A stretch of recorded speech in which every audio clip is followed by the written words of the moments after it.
Okay, तो अभी तक जो हमने काम किया है वो बेसिकली ये है कि हमने चैप्टर शुरू किया था प्रोडक्शन एंड कॉस्ट। ठीक है ना? एक सेकेंड, आवाज़ ठीक है ना? हाँ, ओके। प्रोडक्शन एंड कॉस्ट हमने शुरू किया था, और प्रोडक्शन एंड कॉस्ट में जो हमने चीज़ें देखी थी वो देख लेते हैं। लॉन्ग रन पढ़ रहे थे हम, शॉर्ट रन कॉस्ट हम देख चुके थे, मार्जिनल प्रोडक्ट वगैरह, average cost, average variable cost, fix cost, ये सब हम देख चुके हैं शॉर्ट रन में। Then we moved on to the long run.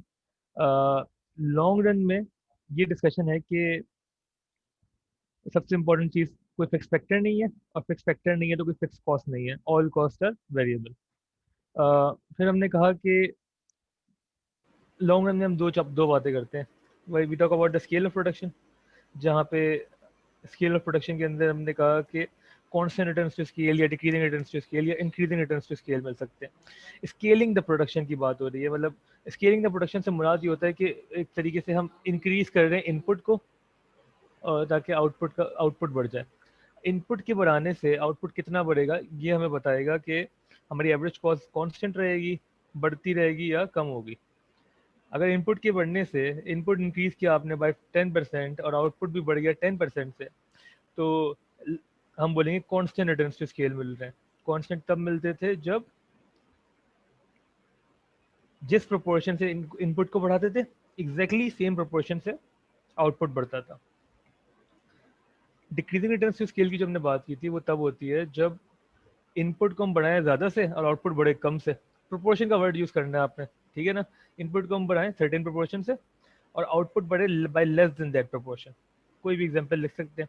इस वक्त एवरेज कॉस्ट बढ़ेगी बिकॉज इस वक्त डिसइकोनॉमीज ऑफ स्केल मिल रहे होंगे, और डिसइकोनॉमीज ऑफ स्केल को हमने डिफाइन ऐसे किया था कि the increase in average cost because of increase in output. Output बढ़ने की वजह से अगर एवरेज कॉस्ट बढ़ रही है तो हम बोलेंगे कि डिसइकोनॉमीज ऑफ स्केल मिल रही है इन द लॉन्ग रन। सही है ना? स्केल का वर्ड यूज ही सिर्फ लॉन्ग रन में होगा। सिमिलरली हमने इंक्रीजिंग रिटर्न्स टू स्केल की बात की थी। इंक्रीजिंग रिटर्न्स टू स्केल का मतलब है कि आप जब इनपुट को बढ़ाएंगे by certain proportion, output would rise by more than that proportion. सही है ना? By more than that proportion. उस उस वक्त एवरेज कॉस्ट बढ़ रही होगी, बिल्कुल ठीक है। सॉरी, कम हो रही होगी कि इनपुट थोड़ा सा बढ़ा है, आउटपुट ज़्यादा बढ़ गया, तो ऑन एवरेज कॉस्ट कम हो रही है। इकोनॉमीज ऑफ स्केल मिल रहे हैं बिकॉज इकोनॉमी स्केल को डिफाइन ही ऐसे किया था कि जब एवरेज कॉस्ट कम होती है because of increase in output, output बढ़ने की वजह से इन द लॉन्ग रन। उसके रीजन आपको पता है क्या होते हैं, उनको हमने आज थोड़ा सा एक्सप्लोर करना है। दूसरी चीज़ जो हमने देखी थी वो ग्राफ देखी थी। ग्राफ हमने कहा दो तरीके से होंगे, इसको हम डिस्कस कर चुके हैं। या तो पहले इकोनॉमीज फिर diseconomies directly, economies of scale then diseconomies of scale, otherwise पहले इकोनॉमीज फिर कांस्टेंट एंड देन डिसइकोनॉमीज। और इसको हमने समझा भी था कि डिस्कशन काफ़ी हो चुकी है इस पर। ठीक है, डिसइकोनॉमीज का मेन रीज़न याद रखना कि मैनेजरियल डिसइकोनॉमीज। इसके अलावा जो दो चार हैं वो भी हम डिस्कस कर सकते हैं। बिजनेस स्टडीज़ वाली सारी बातें आप लिख सकते हैं इस टॉपिक के अंदर जब आप इकोनॉमीज या डिसइकोनॉमीज वाली बातें करें।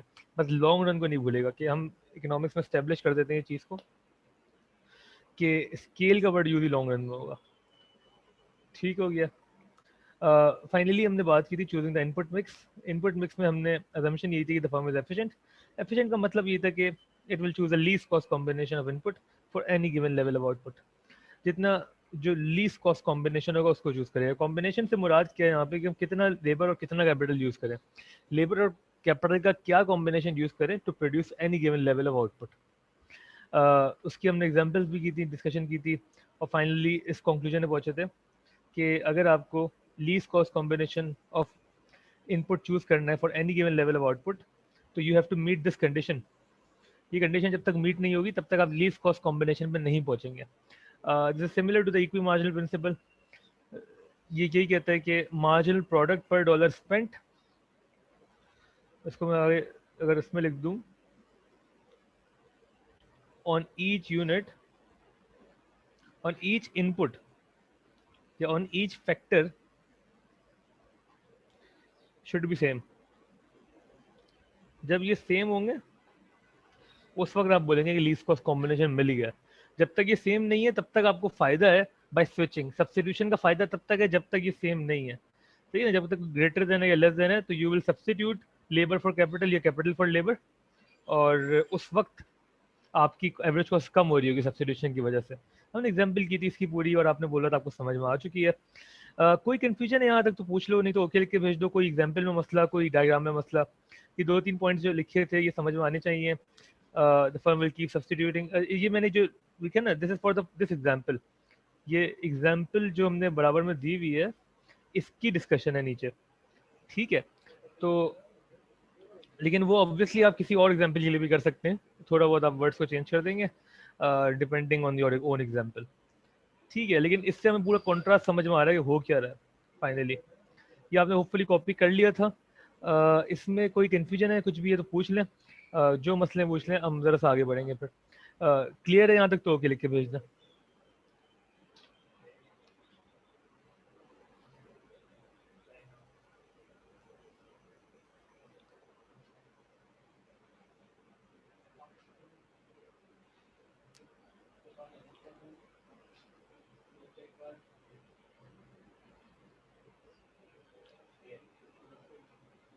फारिस, समीर, ठीक है। हबीबा, हानिया, शामिर,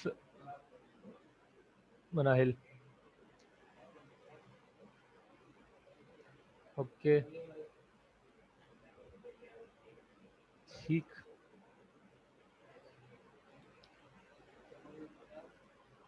सही है। Moving on.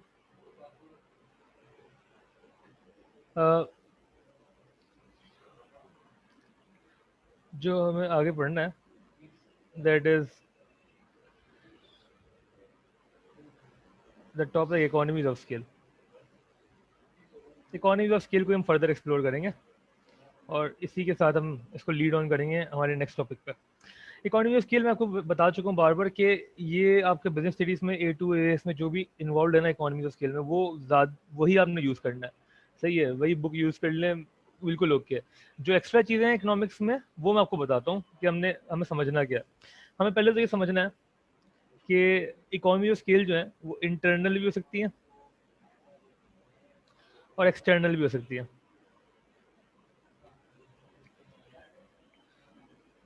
हमने इकोनॉमीज ऑफ स्केल को डिफाइन किया था as decrease in average cost, ठीक है। Decrease in average cost because of increase in size. तो मैं इंटरनल एक्सटर्नल में जरा सा फर्क कर दूं। Decrease in average cost because of size of the firm. जो हमने अभी तक की सारी कहानी पढ़ी थी वो इंटरनल थी।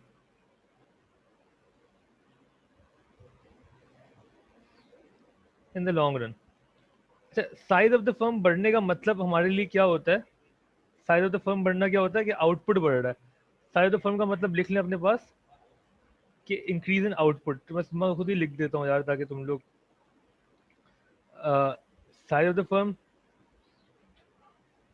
Decrease in average cost because of, एक सेकेंड, इंक्रीज इन साइज या आउटपुट। दोनों अभी कुछ हद तक सिमिलर चीज़ है हमारे लिए, ऑफ द फर्म या आउटपुट। इकोनॉमिक्स में नॉर्मली हम साइज जो है वो by the number of units produce से ही देखते हैं, ठीक है, इन द लॉन्ग रन। ठीक है, ये मैं बार बार लिख रहा हूँ लेकिन ताकि आप भूलें ना। कोई मुझे बता सकता है what do we mean by external economies of scale? External economies of scale क्या होती है? पढ़ी है आपने ये?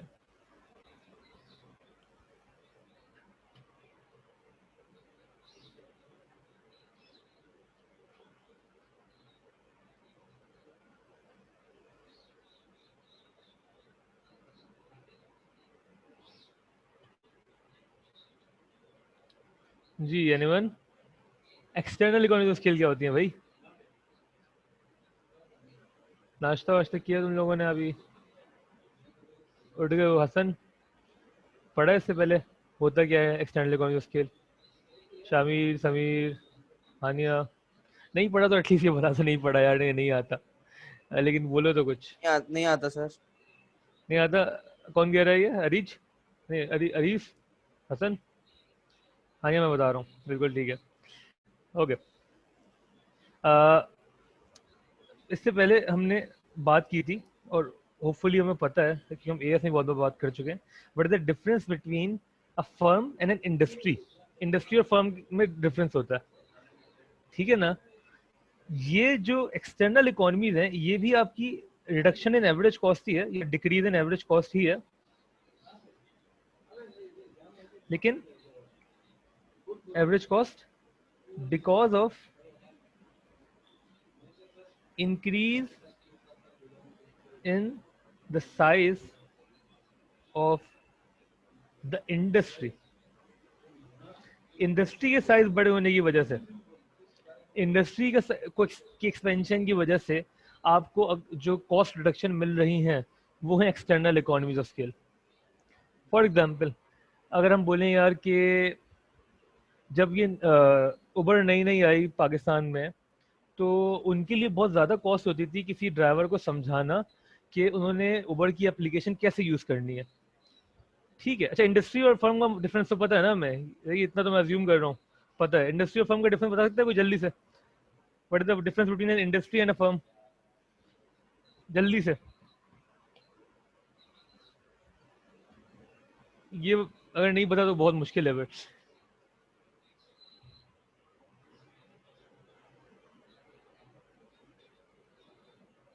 आनिया, अरीज, अरीज, हबीबा, वफा,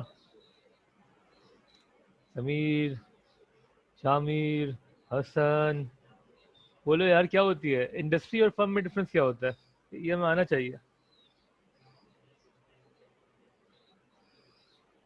और इंडस्ट्री एक सारी, मतलब कोई चीज तो सारी बहुत सारी जो होती है ना वो ठीक है, फर्म शामिर एक भी यही कह रहे हैं, सही आप भी यही कह रहे हैं, इंडस्ट्री में बहुत सारी फर्म्स होती हैं, बहुत सारी फर्म मिलकर इंडस्ट्री बनाती हैं, बिल्कुल ठीक है। बहुत सारी फर्म्स, बस इसमें एक चीज ऐड कर लें, many firms producing similar goods, ठीक है ना, सिमिलर गुड्स इंपॉर्टेंट है। इंडस्ट्री जो होती है वो it's a group of firms producing similar goods.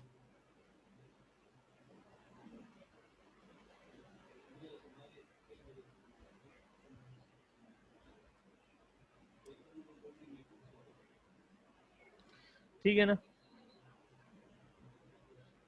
ये बेसिक वर्ड जब हम गलत यूज कर लेते हैं ना आंसर्स में तो बहुत ही गलत इंप्रेशन जाता है, इसलिए इनको कोशिश करने के बिल्कुल ठीक ठीक ठीक रखें। अच्छा, उसके बाद हम वापस आ जाते हैं, तो हम बात करते हैं उबर की for example.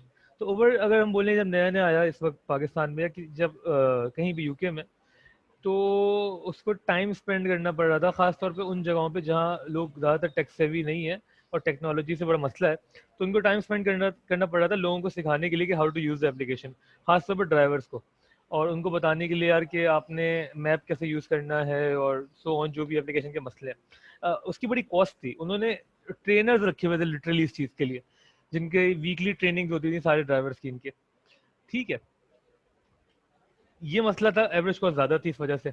However when the industry grew, industry जैसी बढ़ती है, इंडस्ट्री ग्रू होने का मतलब क्या है, नई फर्म्स आ गई मार्केट में, नई फर्म्स आ गई तो अब पूरी इंडस्ट्री एक्सपैंड कर रही है और हर फर्म का आउटपुट बढ़ रहा है। उससे क्या होता है, अब लोगों में अवेयरनेस बढ़ी, नॉर्मली अवेयरनेस एक बहुत बड़ा पॉइंट होता है, अवेयरनेस बढ़ती है उस प्रोडक्ट की तो वो यूज़ करना आसान हो जाता है, सेल्स को फ़ायदा होता है, एवरेज कॉस्ट कम होना शुरू होती है। सिमिलरली दूसरी चीज़, गवर्नमेंट की अटेंशन मिल जाती है, गवर्नमेंट ग्रांट्स मिलना शुरू हो जाते हैं अगर इंडस्ट्री एक्सपेंड करती है।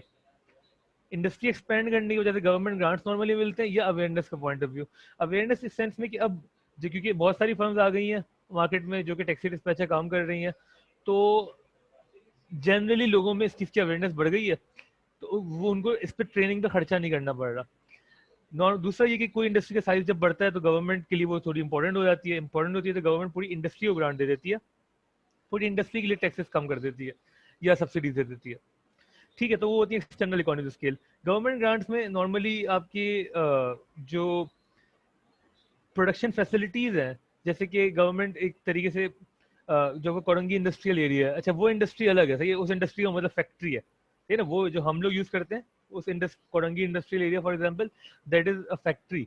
कोरंगी इंडस्ट्रियल एरिया में गवर्नमेंट ने डिफरेंट जोन्स बनाए हुए हैं, डिफरेंट जोन बनाए फॉर डिफरेंट इंडस्ट्रीज, इंडस्ट्री ये वाली इंडस्ट्री, ठीक है। तो मतलब फॉर एग्जांपल अगर आप रेफ्रिजरेटिंग इंडस्ट्री से ताल्लुक है आपका, तो उनको जोन्स दिए हुए हैं, उस जोन्स क्या करते हैं, वो जो जोन्स होते हैं वहाँ वो टैक्स फ्री जोन होते हैं नॉर्मली, या वहाँ पे चीप लैंड मिल रहा होता है। लेकिन गवर्नमेंट की एक फर्म के लिए नहीं करेगी, ये तब करेगी जब एक पूरी इंडस्ट्री एक्सपेंड कर रही है। पूरी इंडस्ट्री एक्सपेंशन की वजह से आपकी फर्म की जो एवरेज कॉस्ट कम हो रही है उसे हम बोलेंगे एक्सटर्नल इकोनॉमी स्केल। कोई मसला इस चीज में? क्लियर है ये चीज? ओके। मेनली जो पॉइंट है गवर्नमेंट ग्रांट है। दूसरा ये अवेयरनेस का इंपॉर्टेंट पॉइंट है, क्योंकि जब इंडस्ट्री एक्सपेंड करती है लोग अवेयर होते हैं उस चीज के लिए, तो इंडस्ट्री का जो खर्चा है और मार्केटिंग या ट्रेनिंग वो कम होता रहता है जब अवेयरनेस बढ़ती है। सही है ना? अवेयरनेस बढ़ने से normally marketing and training cost कम होती है।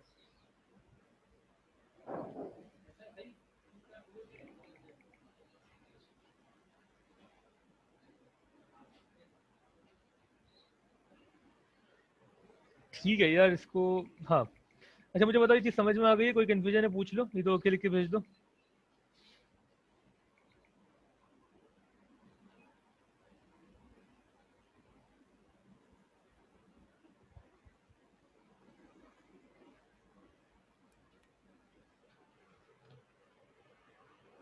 ये क्लियर है चीज? External economy scale, external economy क्या? इंडस्ट्री का साइज बढ़ रहा है। इंडस्ट्री का साइज जब भी बढ़ेगा गवर्नमेंट की अटेंशन मिलेगी, आपको लोगों की तरफ से अवेयरनेस बढ़ेगी, एम्प्लॉय की तरफ से अवेयरनेस बढ़ेगी, तो आपकी ट्रेनिंग कॉस्ट और मार्केटिंग कॉस्ट कम हो रही होगी। ठीक है। गवर्नमेंट अटेंशन से नॉर्मली ग्रांट इस फॉर्म में होता है, टैक्स फ्री जोन हो जाए कोई, या चीप उनको लैंड मिल जाए जहाँ पे अपनी फैक्ट्री सेटअप कर सकते हैं। ठीक है, ओके। अच्छा इसका ना ये इम्पैक्ट, ये तो कुछ हद तक आपको बिजनेस स्टडीज में मिल जाएगा। इसका जो इम्पैक्ट हमने देखना है वो इस तरीके से देखना है। हमारे हम तो हर चीज ग्राफ पर देखते हैं ना, हम थोड़ा सा इसको अपने लिहाज से देखते हैं। तो हमने जो ग्राफ बनाया था ये वाला, लॉन्ग रन एवरेज कॉस्ट का, सही ना? इकोनॉमीज जैसे इकोनॉमीज सब कम मिलेंगी, लॉन्ग रन में मिलेंगी। ये जो ग्राफ था ये बोल रहा था यहाँ पे इकोनॉमीज मिल रही हैं, फिर कांस्टेंट रह रहा है, और फिर डिस इकोनॉमीज मिल रही हैं। ठीक है, ये आपको याद है। इसमें अगर मैं यहाँ पे क्वांटिटी, ओरिजिन और कॉस्ट, तो ये हो जाएगा इसमें कि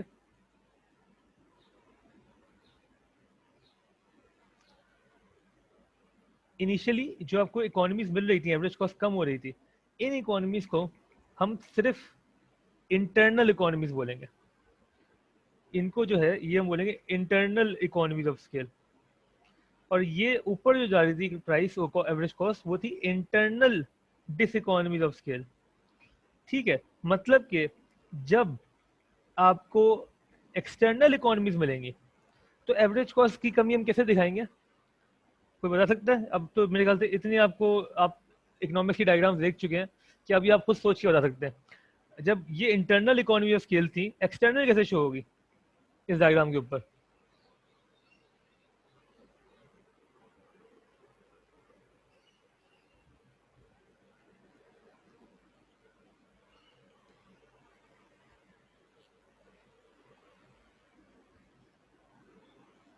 यानी गेसेस मैं ये बोल रहा हूँ कि इंटरनल इकोनॉमी ऑफ स्केल ये है। How will we show external economy of scale on this diagram? Average cost कम होना कैसे दिखाएंगे? नहीं, कर्व तो है ना, ऑलरेडी है, कर्व तो ये बना हुआ है।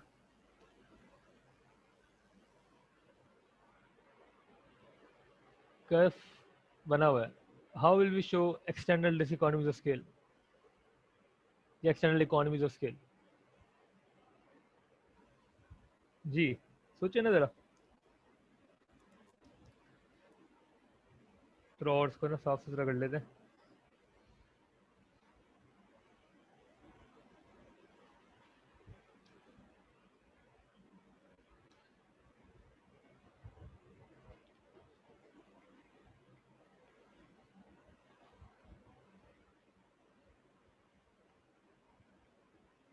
जी, ये आपका लॉन्ग रन का तकरीबन एवरेज कॉस्ट कुछ इस तरीके से। तो ये दोनों शेप मैंने कहा था बना सकते हैं, quantity origin cost. External economies of scale अगर मिलेंगी तो एवरेज कॉस्ट को कम कैसे होते हुए दिखाएंगे? हम दिखाएंगे थ्रू अ शिफ्ट। यार ये समझ में आ जाना चाहिए था ना अब तक तो। एवरेज कॉस्ट कम कैसे होगी? शिफ्ट से कम होगी, ये LREC2 आ जाएगा। मतलब कि for the similar level of quantity आपकी एवरेज कॉस्ट कम हो रही है।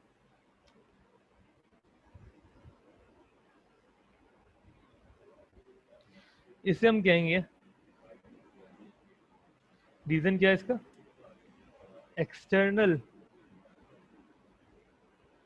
Economies of scale, average cost shift होगी। और अगर एवरेज कॉस्ट बढ़ेगी एक्सटर्नल रीजन की वजह से, उसको हम बोलेंगे एक्सटर्नल डिसइकोनॉमी ऑफ स्केल। उसकी डेफिनेशन भी लिख लेते हैं, लेकिन वो मैं आपको डायग्राम आपको समझ में आ जानी चाहिए, वो ऐसे बनेगी।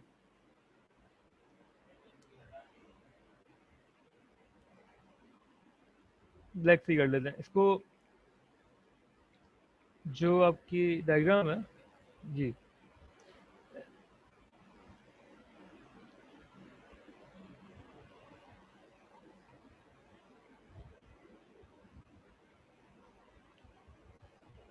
ये बना लें डायग्राम। वो इसका रीजन क्या है, एक्सटर्नल डिसइकोनॉमी ऑफ स्केल।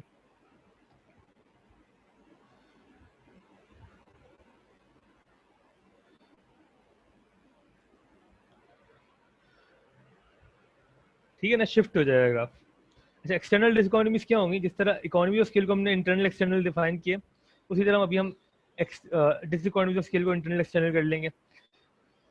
ये नॉर्मली कम ही होती है, लेकिन हमें पता होनी चाहिए कि जो सिलेबस का पार्ट है ये आपके।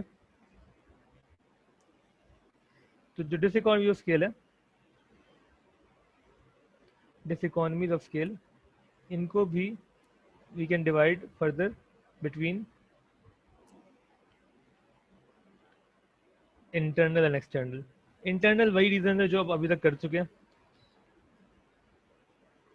एक्सटर्नल वही है कि जो इंडस्ट्री का साइज बड़े होने की वजह से, इंडस्ट्री का साइज बड़े होने की वजह से अगर आपकी एवरेज कॉस्ट बढ़ रही है तो हम बोलेंगे एक्सटर्नल डिसइकोनॉमीज।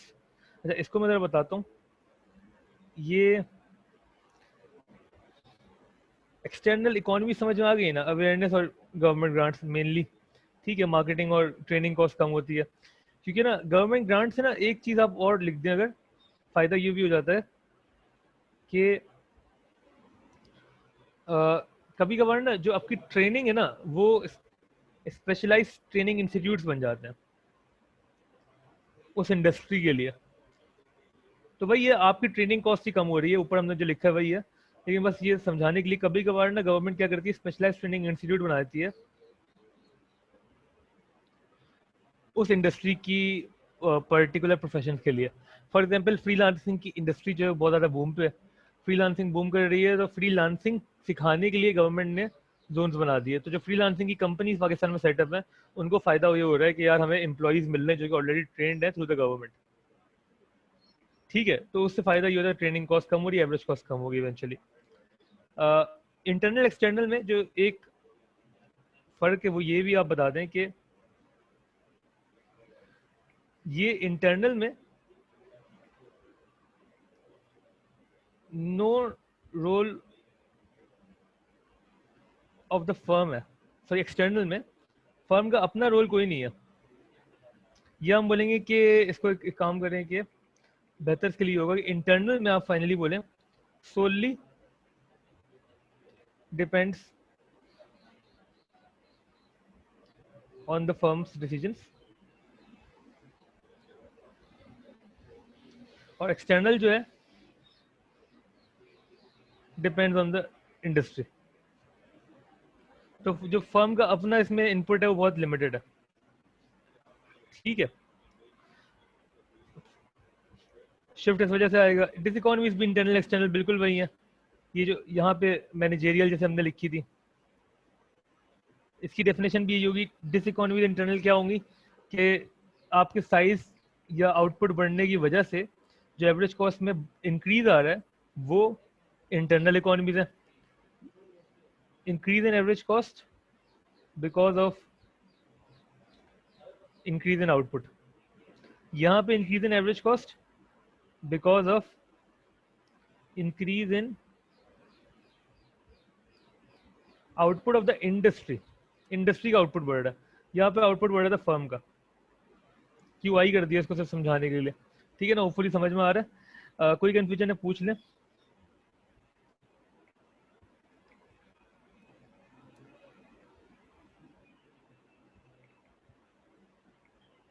ये जो था फर्म था, इसको लिख देता हूँ वापस फर्म,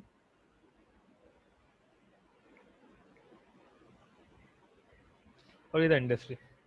ठीक है, शिफ्ट आएगा एक्सटर्नल की वजह से, और जो इंटरनल की वजह से क्या होगा वो भी मैं एक अलग से डायग्राम पे दिखा दूं ताकि भूले नहीं।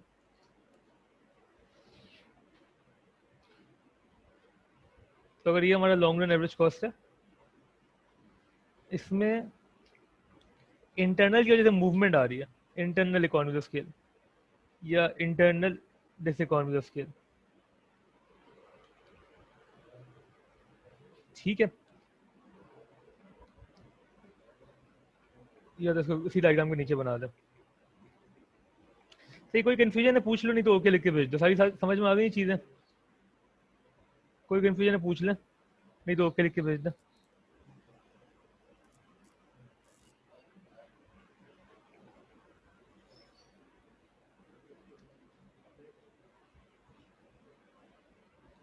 इंटरनल डिसइकोनॉमी ऑफ स्केल, ठीक है, ये कॉपी भी कर लें। Long run average cost, quantity या कॉस्ट।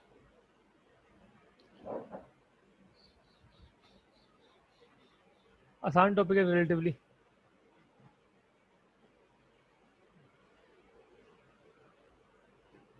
जी बाकी लोग समझ में आ रही है बातें? अरीज, हबीबा, हसन, हानिया, मनाहिल, समीर।